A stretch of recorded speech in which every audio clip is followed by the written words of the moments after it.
Welcome back to our regularly scheduled broadcast. For those of you who are just tuning in, last time we talked about another album from our darling Willard, Selfish. It was quite the doozy, journeying into the depths of one's subconscious, asking the real hard questions.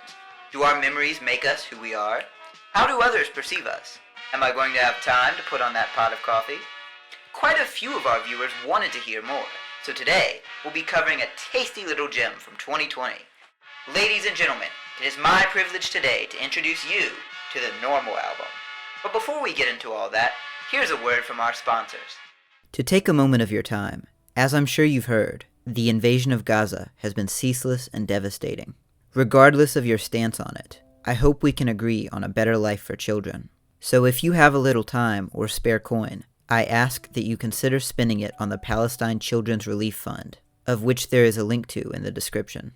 No child deserves to go hungry, live homeless, or flee for their lives. Thank you. In 2019, 3 years after the release of Selfish, Will Wood started a new campaign on Indiegogo, an alternative to Kickstarter. The year before had seen the release of The Real, a live album and soundtrack to a mockumentary film he created with friends. Aside from a few unique tracks, it was mainly performances of music from the previous two albums, so fans were itching for original material. This campaign promised just that, a full-length album promised to be his most ambitious yet. Not just a new album, a new era. Indeed, this would be the first album released under the label Will Wood, rather than Will Wood and the Tapeworms. Previously, I said that Will Wood produced these albums himself. However, many Tapeworms members still contributed to the Normal album, as well as 2022's In Case I Make It. He was pretty upfront about the album's concept. Titled The Normal Album, it would explore morality, psychiatry, identity, and what it means to be normal. Some material was taken from The Real, but it was mostly original compositions, with far more ambitious instrumentation than before. With a prize as exciting as this, the $15,000 starting goal was met in less than 10 hours. And by the time donations closed, it nearly doubled that, with over $27,000 raised. A year later, and the album was released, alongside a handful of new music videos. There isn't as much of a narrative this time, so I'll be focusing more on each song individually, and how they all relate to the album's central concept, normality, what it means, and how the singer struggles with it as it relates to himself. I've been given quite a boon this time. Will Wood provided some annotations of his very own on Genius Lyrics, so I'll defer to his stated word wherever possible. And once again, Will Wood has made it clear that he values his privacy, so I'll try to keep analysis to the content of the songs themselves, and not draw connections to his own life experiences. Now that that's out of the way, let's dig in, shall we?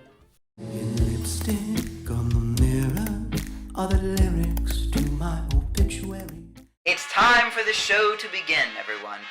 No matter how old you are or where you come from, don't we all dream of finding that beautiful little place out in the suburbs with a wife and kids and a cushy office job? Backyard barbecues and socializing with that neighbor you hate. Let's dream of the good life with Suburbia Overture. I tend to refer to this one by its first title, but it's got a good amount of them. An overture, in the classical sense, is the introduction to a piece, often foreshadowing music to come through leitmotifs. The French overture, as pioneered by Jean-Baptiste Lully, is split into sections, and I was surprised to find that each name in the title referred to a different section of the song, rather than simply being alternate takes, a la Song with 5 Names. The opening section, Greetings from Marybelle Township, is a bright and sunny doo-wop piece, harkening back to music like the Four Seasons and the Temptations. The Township is a reference to a zine created by Will Wood called The Prescription, but just take it to be the ideal 1950s American suburb. White picket fences, barbed wire and trenches. The central comparison is of the serene, friendly neighborhood with a vicious battleground, because it's not that friendly, is it? The residents dress nicely, have backyard barbecues, and decorate for Christmas. Everyone conforms to that beautiful suburban standard of Americana. After World War II, soldiers came home to a period of economic prosperity. Highways and ready-made houses were being built to receive a returning generation and its rapidly booming successor.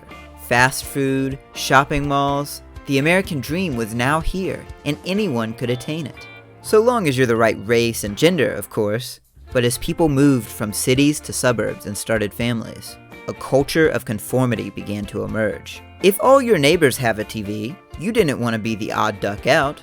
After all, these billboards and advertisements are showing smiling families in houses just like yours, and they all have a TV. Are you disturbed by the horrors of war and poverty from decades prior? Why not find some solace in religion? Everyone else is upholding good Christian standards, boys with short haircuts and girls with long dresses. You don't want people at church to think you're raising a couple of ne'er-do-wells, do you? America is still fighting the good fight against the evils of communism. We saved the world, after all, and it's our duty to keep it safe. Who would want to question that and be ungrateful? Surely only a filthy communist.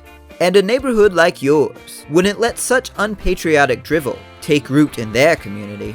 A combination of patriotic fervor, renewed spirituality, and consumerism led to a cookie-cutter good life in American pop culture. Since the 50s, this image of the nuclear family has changed, but never truly left us. HOAs and pearl-clutching traditionalists scoff at things they perceive abnormal. This facade of neighborly kindness quickly drops to reveal the crusader underneath. How dare you play that satanic game? Your lawn is a few inches over code. It's unsightly. How can you let your child dress that way? I'm sure you get the picture. This duality of Americana and warfare is a clever double message on Will Wood's part. Conformity to the model suburban lifestyle is a war upon people and their individuality. One of my favorite lines is participation trophy wife, the pursuit of marriage for the sake of itself. Not because of love, but because it's what you're supposed to do. Everyone settles down and has a few kids. Who wouldn't? As Wood states himself in annotations, there's an emptiness to mainstream culture, a superficial masquerade that people get caught up in. The other meaning of this duality is touched a bit less upon, but evident from the imagery of warfare. Post-war America has been all about its image of freedom and prosperity. All the while, it has constantly been engaging in warfare for economic gain, attempting to maintain an imperial foothold over the rest of the world. Well-meaning foreign leaders are removed by coups paid with by dirty money, all for the sake of keeping cheap goods in American markets. Not to say there's none of that good old oppression for the home front, as most domestic problems are solved by scapegoating. I have spent a very long while on this part of the song, but I feel it's a perfect introduction to the themes of being normal throughout the rest of the album. For Americans, so many ideas of being normal can find their roots in this culture of conformity that's been promoted by traditionalism. Being forced into these tiny boxes, when we're so much more than that, often leaves us severely fucked up in one way or another. But out of fear of being ostracized, we all maintain the masquerade, bit by bit. Takes a village to fake a whole culture. Speaking of the word culture, the second title of this song is Vampire Culture. The wealthy gain and maintain their wealth off the backs of others. The bourgeoisie feeds off the proletariat, and in the context of suburbia, the middle class are becoming vampires themselves in the search for the good life. Of course, we don't have to look at this through class analysis, but it's as good an interpretation as any. The vampires, whether you take them to be the wealthy, the pious, the Karens, etc., feed off of others and try to convert them. It's also in this section of the song that we dive headfirst back into the jazzy hard rock of Selfish. And yes, he's screaming again. It's only culture. It's only culture. It's only culture. Selfish smoking son. It's a real headbanger, but it's mostly more of the suburban warfare metaphor. The chorus, however, delivers us this.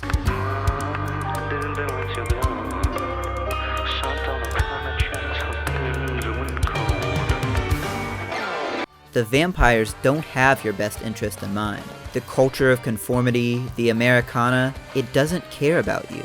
So why should you feel bad about being apathetic to it, or rebelling against it? The final section of the song is a sort of reprise of this album's hit single, Love Me Normally.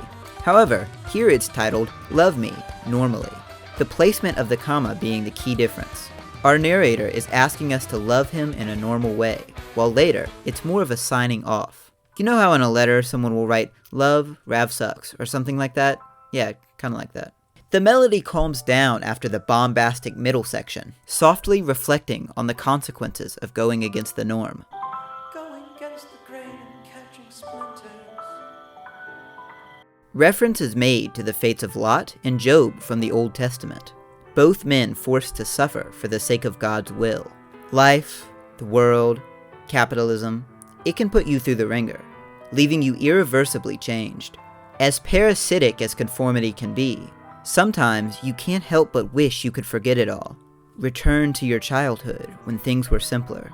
Wouldn't it just be easier to be normal instead of what you've become?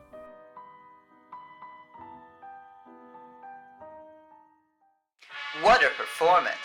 I hope you're not sated just yet, because that was but an appetizer for what's to come. For our second act, gaze into the unknown and boogie on down with Second Sight Seer. Pulling no punches, we head into an energetic dance of piano and horns that I can't seem to name a genre for.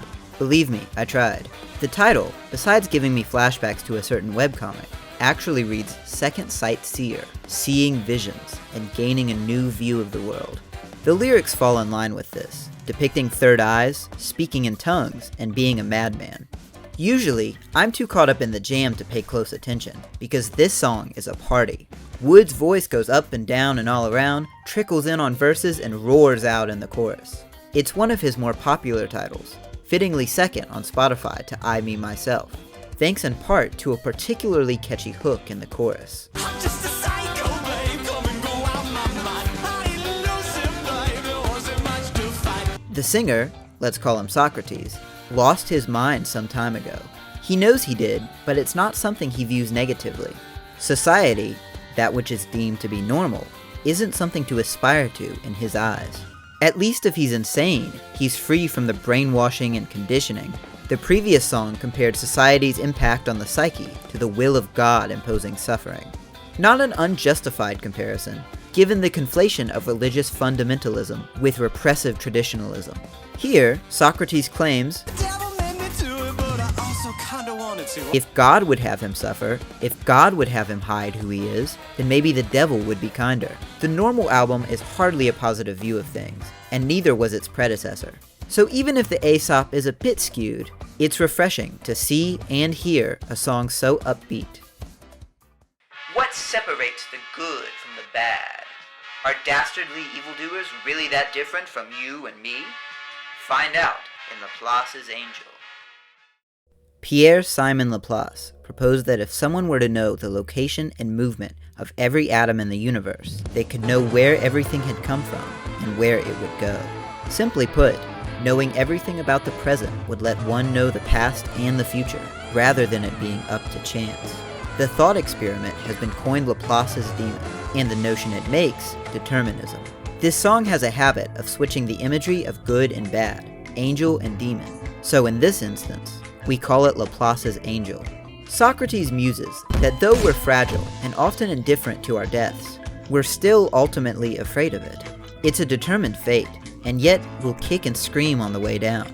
How then are the rest of our fates any different? Despite what people will say and how they'll judge, were we not meant to end up the people we become? And if, say, someone becomes evil, was that not what the world, what God had them become? The chorus tells us it's the norm for animals, for chemicals, for particles. Animals follow instinct. Chemicals tell us what to do.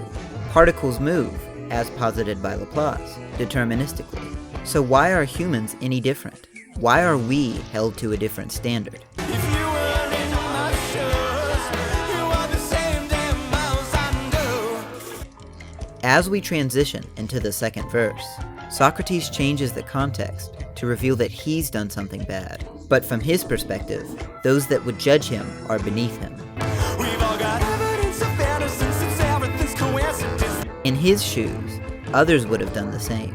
The evil deed, in this case, is the abandonment of normality, as detailed in track 2.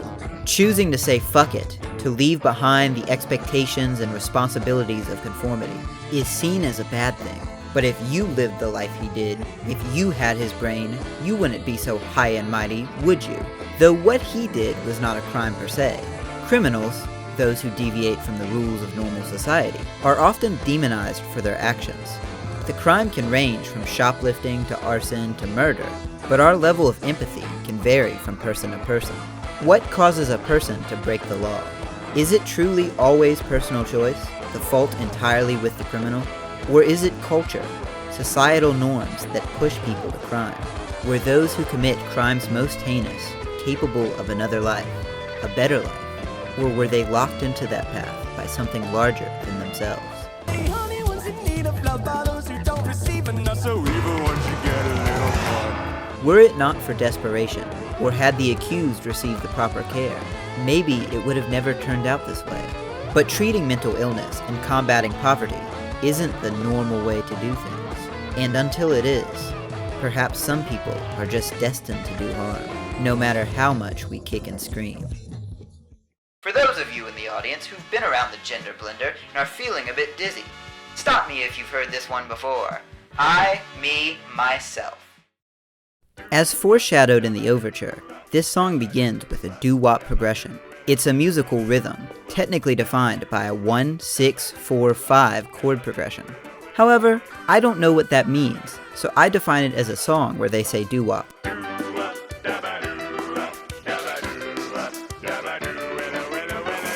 I, Me, Myself, at least going by TV tropes and Spotify, is Will Wood's most famous song.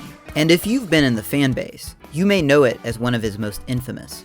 It deals with themes of gender identity, which is not at all contentious on the internet. Gender is a set of characteristics that have traditionally corresponded to biological sex, like layers of rock that sedimented over that biological foundation. Girls wear dresses, boys wear pants. The former cleans house, the latter plays sports.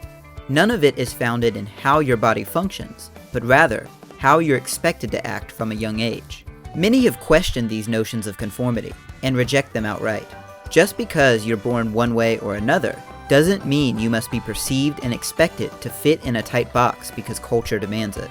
And yet, of all the expectations of conformity, gender identity seems to be a particular sticking point for most. I'm serious. People fucking hate when you don't conform to the gender binary. I'm sure if you're a fan of Will Wood, you already know this. There are lots of ways people have come up with to express themselves and their relation to gender, and that could be several videos on its own. But the friction between how one wishes to be perceived and how society chooses to perceive them often creates dysphoria, a feeling of unease in your own body. Socrates relates feelings of dysphoria as he explores his own gender identity.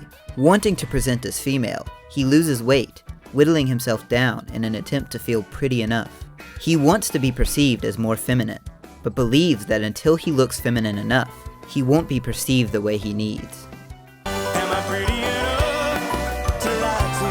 Oh, oh. Once upon a time, I plunged into the gender pool myself, from cis to non-binary, to briefly trans, and back again.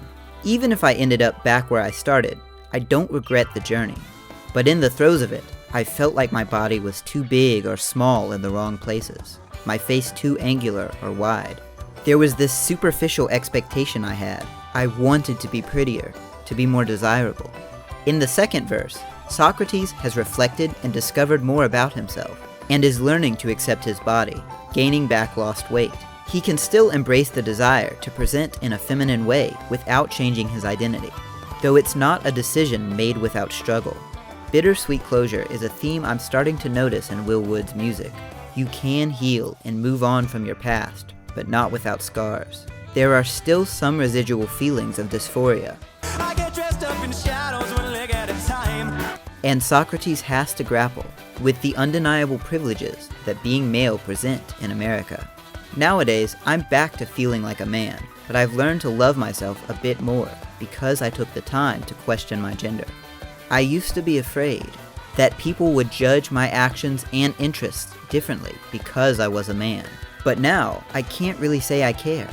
If someone doesn't love you for who you truly are, is it really worth seeking their attention?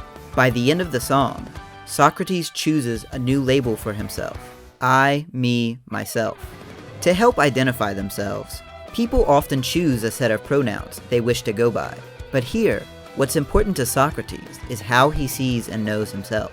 other people will see what they want to see, as evidenced by My witness brings me into existence. I wish I could be a girl that way you wish I could be a... There's nothing more precious in life than family. It's our spouse and children that light up our lives, but it's up to us to light up theirs. Cozy up with loved ones for, well, better than the alternative. Thus far, the themes of this album have explored how societal norms affect Socrates. But in this song, we see Socrates' feelings of how he affects others. You see, our narrator has a daughter of his very own, but that terrifies him. He knows he's messed up, which is his own problem to figure out. But now, he's supposed to raise a child in the middle of all that. Children learn from their environment, and those who raise them, often mimicking and internalizing behaviors they observe.